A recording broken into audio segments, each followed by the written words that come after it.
Salut à tous, ça fait longtemps que j'ai pas publié, du coup là j'en profite pour faire une petite vidéo à la demande d'une personne qui voulait reproduire les mêmes dashboards que ceux qu'on retrouve sur les sites de ArcGIS. Donc tout le monde parle du coronavirus, c'est assez tendance en ce moment, normal, ça consomme des vies. Euh, donc voilà, aujourd'hui je vais vous montrer comment trouver des bonnes sources, des sources qui sont à jour, avoir un dashboard ou un rapport qui est connecté en temps réel et comment transformer différents fichiers. Donc là, il y a une source que je consulte assez régulièrement, celle euh, publiée par une personne sur le site de ArcGIS par l'hôpital Johns Hopkins. Je pense que c'est un hôpital ou un institut de recherche. Donc en bas, ils ont bien cité les sources. Et en fait, on va retrouver des fichiers CSV dans, dans un répertoire GitHub. Donc si vous cliquez en bas sur le petit encart de sources de données, on agrandit, on va avoir la source sur GitHub tout simplement. Donc comment ça va se passer? En fait, on a plusieurs fichiers qui sont mis à jour tout le temps. Donc le dernier là, on voit qu'il a été mis à jour il y a 14 heures. On va cliquer sur ce dossier-là et on va avoir les time series. Donc en fait, c'est le nombre de personnes qui vont être contaminées ou mortes ou qui ont pu se rétablir par date, donc tous les jours par pays. Donc on a bien les trois fichiers, vous pouvez avoir le détail des fichiers qui doit être certainement ici pour avoir la définition de chaque variable. On va s'entraîner d'abord avec un seul fichier, après je vais vous montrer trois techniques pour pouvoir euh, appliquer ça à plusieurs sources différentes. Donc si on avait 3 ou 100 fichiers, ce serait la même chose. Je vais commencer par le fichier des cas confirmés, donc on clique dessus, on va avoir une visualisation sous forme de tableau dans la plateforme GitHub, mais vous pouvez aussi récupérer le fichier source à plat. Donc vous pouvez soit le télécharger, soit récupérer une source en ligne. Donc là, je vais cliquer sur raw pour fichier plat, et là vous avez une URL en haut qu'on va copier tout simplement. Et cette URL, c'est le lien vers l'URL du répertoire plus le nom du fichier. Donc time series 2019 confirme.csv. Là, on va passer sur Power BI et, comme d'habitude, obtenir les données sous forme importées depuis une source web. On va coller le lien, on vérifie qu'on a bien une URL qui se termine par par une extension de fichier .csv et qui commence par HTTPS. Voilà. Donc là, c'est un fichier qui est assez léger, 12 kg, c'est pas énorme, donc ça va être assez rapide. On a une première interprétation, je ne vais pas charger le fichier directement parce qu'en fait on a des colonnes, des valeurs qui sont en colonne.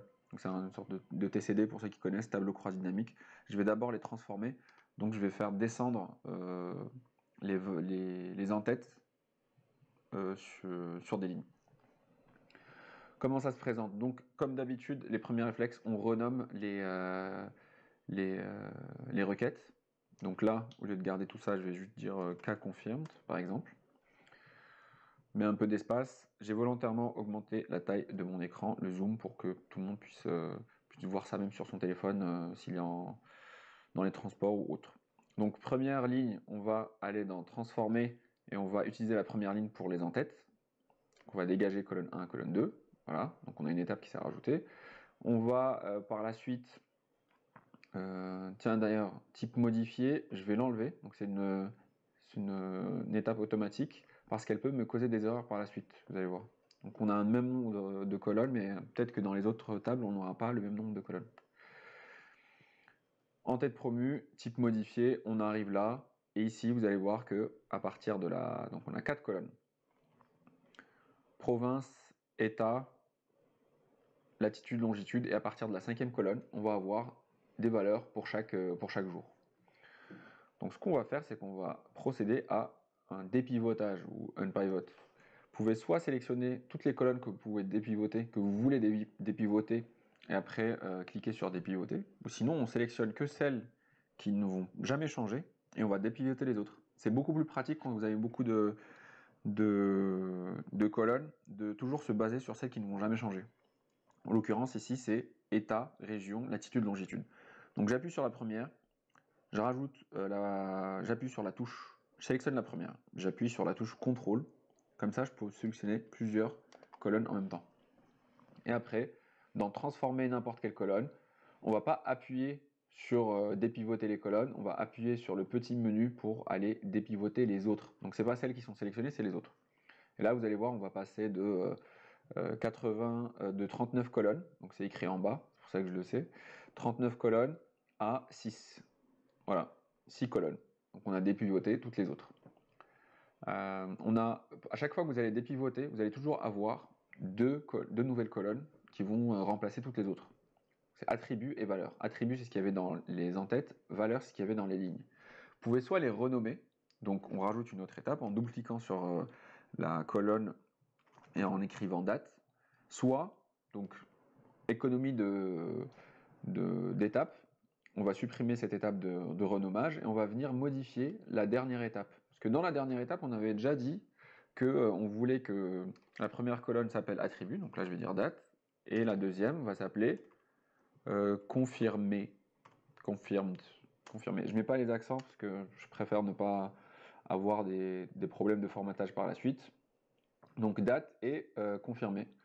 Voilà, maintenant il ne reste plus qu'à changer le type de la date. Et là, peut-être qu'on va avoir un problème, mais on va y aller quand même. Donc si j'appuie sur le type ici, à côté de l'entête de colonne, on va sélectionner date. Et là, exactement ce que j'avais prévu. Donc certaines dates ont été mal interprétées déjà. Celle-là, c'est pas la bonne date. On est passé du 2-1. Donc ici, on est format américain. Donc c'est d'abord le mois et après c'est le jour. Pour faire simple, Power BI va toujours interpréter la date avec la date de votre propre ordinateur. Donc il y a un contexte culturel sur votre ordinateur, il va toujours la transformer avec ce contexte culturel. Donc si j'avais Power BI en anglais et que j'étais au format américain, il aurait compris ce format de date, mais comme je suis en français pour cette chaîne-là, il n'a pas compris. Donc ce qu'on va faire, c'est qu'on ne va pas modifier le type, on va demander à Power BI d'interpréter la date. Comme ça, quel que soit l'ordinateur dans lequel vous allez faire une mise à jour ou quel que soit le serveur dans lequel ça va être déployé, vous allez toujours pouvoir avoir la même interprétation. Pour faire ça simple, on sélectionne la date, on va en haut dans transformer, date et analyser. Mais encore là, on va avoir une erreur. Parce que, en fait, il l'a analysé avec le contexte actuel, avec le contexte culturel de la machine sur laquelle je suis. Mais tout est prévu pour gérer ce genre de situation. On va aller dans la formule qui a été générée, donc date analysée. On a une requête en M, donc le langage de programmation, date from, donc il va récupérer quelque chose de format date à partir de la transformation de cette colonne-là en date time zone. Ok. Et donc là, il nous suffit d'insérer un deuxième paramètre qui n'est pas obligatoire. Donc le tiret, c'est pour en fait référencer la colonne sur laquelle je suis. Et je vais venir après le tiret, je vais mettre une virgule. Je vais mettre une virgule. Et là, vous allez voir datetime from value as any. Donc on peut lui donner n'importe quel type de valeur. Et le contexte culturel en tant que texte. Et donc le contexte culturel pour les formats de date américains de mémoire, c'est d'abord le code pays, donc US en minuscule, et après tiré du milieu, EN en majuscule pour dire que voilà, le contexte est en anglais. Si on était en France, on aurait mis FR minuscule, tiré FR majuscule. Donc le premier FR c'est pour la France, le deuxième c'est pour la langue. Entrée, et voilà, on a bien interprété la colonne de date. Et donc on vient de finir la première extraction de notre fichier. Là, ça fait 10 minutes que je parle, je vais essayer d'aller un peu plus vite. Pour le reste du traitement, on peut faire plusieurs choses. Bon, là en l'occurrence, on n'a que 3 fichiers, donc c'est assez facile. J'aurais dit, pour pas vous prendre la tête, on va dupliquer cette requête 3 fois. Voilà, on va faire K confirmé, K DC, toujours pas d'accent. Et on va venir ici modifier le lien de l'URL. Je le sais parce qu'il y avait 3 fichiers tout à l'heure et il y a juste à modifier dates et on aura du coup les DC pour chaque jour. Donc pour info, les valeurs que vous avez, c'est le cumul, hein. Donc c'est pas l'état de chaque jour, enfin c'est pas le nombre de nouveaux décès chaque jour, c'est le cumul de nombre de décès ou de nombre de cas confirmés à chaque date. Donc pas besoin de les cumuler par la suite. Donc on peut faire ça, ou on peut créer une fonction avec un paramètre. Donc c'est ce que je vais vous montrer dans les 5 prochaines minutes. Au moins ça sera quelque chose de cool à apprendre aujourd'hui. On va créer un paramètre, comme ça on va pouvoir créer une fonction, et par la suite on va pouvoir déployer cette fonction sur n'importe quel lien, n'importe quelle URL. Donc je vais supprimer cette étape-là. Ah non, je vais la laisser parce qu'elle va me servir d'exemple par la suite. Je vais revenir sur cas confirmé. Je vais renommer ma requête, je vais dire EX, donc comme exemple de cas confirmé. Je vais créer un paramètre. Voilà, on va dans accueil gérer les paramètres. Et ce nouveau paramètre va s'appeler, je vais le commencer par PAR pour dire que c'est un paramètre, et K, type de cas. Type de cas, paramètre type de cas. On veut que ça soit un texte. Et le premier, pour exemple, ça va être confirmed. La valeur, ça va être confirmé. Donc là, on a un paramètre qui s'appelle confirmed. Et je vais venir dans cette requête-là. Et je vais paramétrer ma source de données. Voilà. Donc je vais venir remplacer les derniers caractères par mon paramètre, ma variable, comme dans Excel, comme dans n'importe quel langage de programmation. Je clique sur le petit engrenage pour pouvoir la modifier. Et je vais aller dans Avancer. Donc là, je vous montre toutes les étapes, vraiment la bonne pratique pour ne jamais se rater. Je vais aller dans Avancer et je vais commencer à constituer mon URL avec plusieurs parties. Donc si on va vers la fin, là, ce qu'on cherche à faire, c'est remplacer le confirmed par le paramètre qu'on a ici, paramètre type de cas. Donc, ce que je vais faire, c'est que je vais rajouter une deuxième partie. Je vais dire que c'est un paramètre, vous voyez, il l'a proposé. Normalement, il ne va jamais vous le proposer si vous n'avez pas déjà créé de paramètre. Donc, il faut bien faire attention. Paramètre. Là, il a sélectionné le seul qu'il a trouvé, donc c'est paramètre type de cas. Et je vais rajouter une troisième partie parce qu'il y avait l'extension du fichier .csv. .csv, voilà. Et donc, je vais venir supprimer tout ça, confirme.csv, je l'enlève. Vous allez voir, l'aperçu de l'URL, ça va être toujours celui qu'on avait tout à l'heure, tiret mon type de cas, .csv. Donc là, si je valide, il n'y a rien qui a changé. La formule a changé un peu, mais en fait, c'est toujours le même traitement. Et vous allez voir que maintenant qu'on a paramétré notre requête, bah, on va pouvoir créer une fonction avec cette requête. Une sorte de f de x, et quel que soit le x, en fait, il va générer la même requête. Donc je vais cliquer sur la requête que je viens de finir, et je vais cliquer sur créer une fonction. Et en fait, si vous n'aviez pas paramétré, vous n'auriez pas pu créer une fonction. On ne peut pas créer une fonction si on n'a pas de paramètres. Sinon, la fonction, elle renvoie toujours la même valeur. Donc, si j'ai des étapes, et en fait, ces étapes, c'est toujours la même chose, bah, à chaque fois que je vais appeler la fonction, ça va être le même résultat. Vous allez voir que si on revient sur cas de décès, et qu'on clique droit, en créant une fonction, il va nous dire attention, la requête cas de décès ne référence aucun paramètre, voulez-vous vraiment créer une fonction? Donc il y a une petite sécurité, merci les développeurs. Donc non, je ne veux pas créer une fonction parce qu'il n'y a pas de paramètres. Je vais revenir sur exemple cas confirmé et je vais créer une fonction. Et là, vous voyez, il nous donne le droit de créer une fonction automatiquement sans alerte parce qu'il a trouvé le paramètre type de cas. Donc là, j'aime bien appliquer des standards un peu de développement. Get, c'est reconnu, voilà, partout sur la planète. C'est une fonction qui sert à récupérer de l'info. Et encore plus précisément, à récupérer une info sur une requête HTML. Une requête HTTPS, pardon. Donc get, et là on va dire k, voilà, get k. On va garder pas beaucoup de créativité aujourd'hui. Et là, ça nous a créé un petit package en haut. Voilà, vous avez un petit groupement où on va avoir la requête avec toutes les étapes, celles qu'on a utilisées tout à l'heure, voilà, il n'y a rien qui a changé.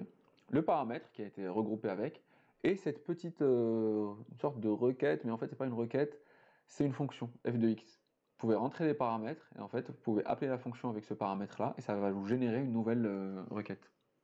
Donc si je prends l'exemple de tout à l'heure et que je remplace le dets, le confirmé par dets, je vais l'appeler, et en fait ça va me générer une fonction ici, fonction appelée, et bah c'est exactement les mêmes résultats. Vous voyez, là on a 1, 3 à partir du 9, 2. Si on revient dans KDDC, donc celle que j'avais fait à la main, on a 1 et 3 à partir du 9, 2. Donc on n'a plus besoin de multiplier les valeurs, le nombre de requêtes. Je vais supprimer 4DC parce que j'en ai plus besoin, je peux la générer autant de fois que je veux. Fonction appelée, je la renomme pour ne pas être perdu, je vais dire KDETS, allez, ou DC. Je reviens ici, il faut que je régénère les cas confirmés, parce qu'en fait, celle-là, elle ne m'appartient plus, elle fait partie d'un package qui sert à créer la fonction. Confirmed appelé, je vais dire cas confirmé, et je vais m'arrêter là, je ne vais pas faire la dernière, parce qu'il y a encore une troisième technique que je vais vous montrer, et celle-là, elle est vraiment puissante. Donc je pourrais venir à chaque fois dans cette entrée un paramètre et taper le type, donc le dernier qui reste, c'est recovered, donc c'est ça. Je pourrais le faire, mais c'est pas une bonne pratique, parce que plus on a de fichiers sources à aller chercher, et plus on va devoir faire ça. Sauf que nous, on veut automatiser au maximum. Donc, je vais pas faire ça. Ce que je vais faire, c'est que je vais créer une petite table. Voilà. Donc, entrer les données ici. C'est une table manuelle. Vous pouvez l'extraire de l'extérieur. Vous pouvez la faire d'ici. Je vais créer une table manuellement, où je peux l'importer d'un autre site. Et en fait, cette table, je vais l'appeler K. Et dedans, je vais mettre confirmed debts recovered. Voilà, juste 3 lignes, une colonne. Et je vais l'appeler K coronavirus.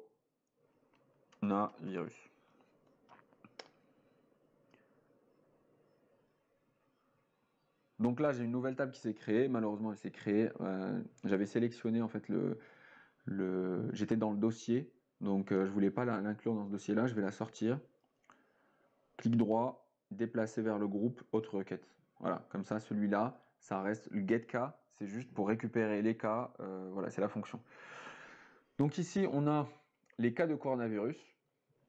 Et je vais pouvoir appliquer cette fonction qu'on avait ici, getK. Je vais pouvoir l'appeler sur toute cette colonne. Donc même si on avait 100 lignes, j'aurais pu l'appeler sur les 100 lignes. Donc vous imaginez l'économie de temps que vous pouvez avoir sur certains cas.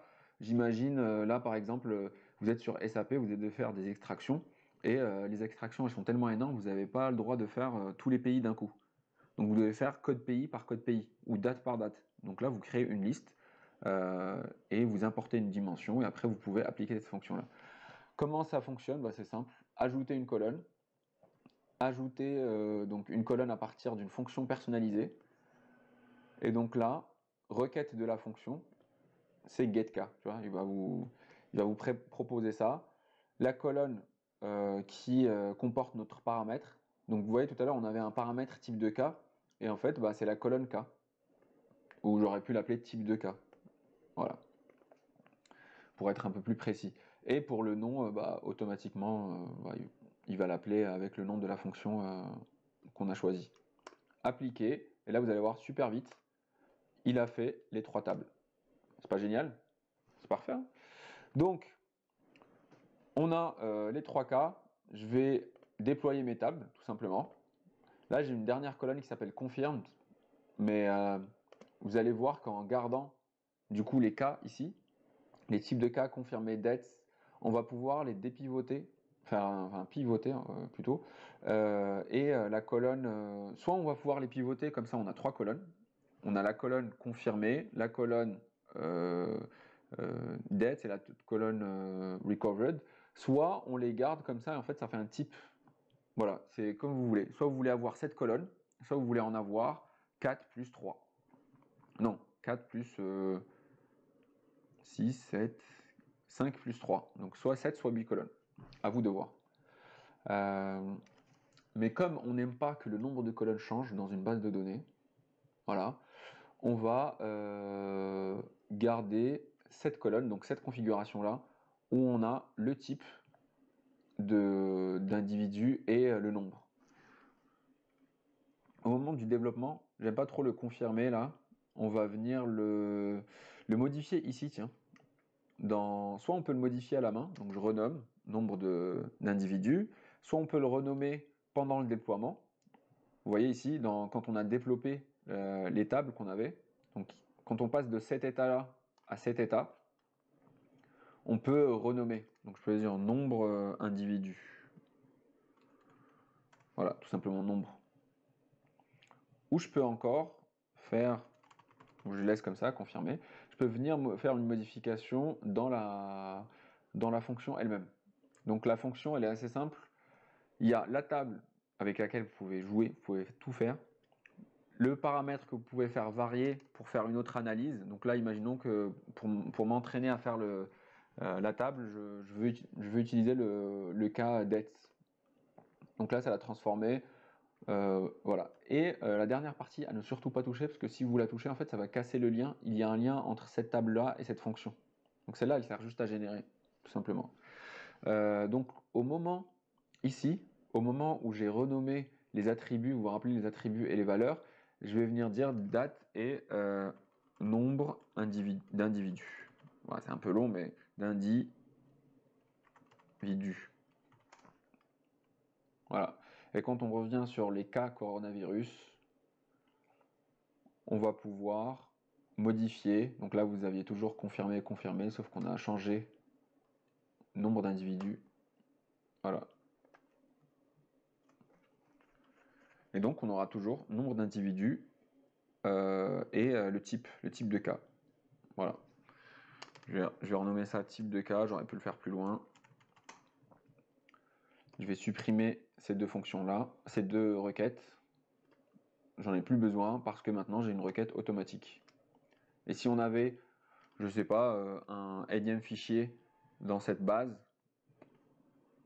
si on avait un nouveau fichier qui apparaît ici, on aurait pu le récupérer aussi juste en rajoutant, en modifiant ma requête initiale ici. Cas confirmé, date, c'est correct. Pour modifier les tableaux, ah oui, petite astuce, si vous entrez des données manuellement, pour les modifier, il vous suffit de cliquer sur le petit engrenage à côté de la source. Voilà, donc vous cliquez dessus et là vous pourrez les modifier. Comment ça marche? En fait, c'est tout simplement une colonne. Enfin, c'est un petit tableau qui est transformé qui est compressé en binaire ici. Donc vous avez le tableau et quand il est compressé, bah, ça donne ça, tout simplement. Voilà, donc j'espère que ça vous fera un très bon exercice pour vos portfolios, pour vos cas d'études, pour vos cas de travail en entreprise.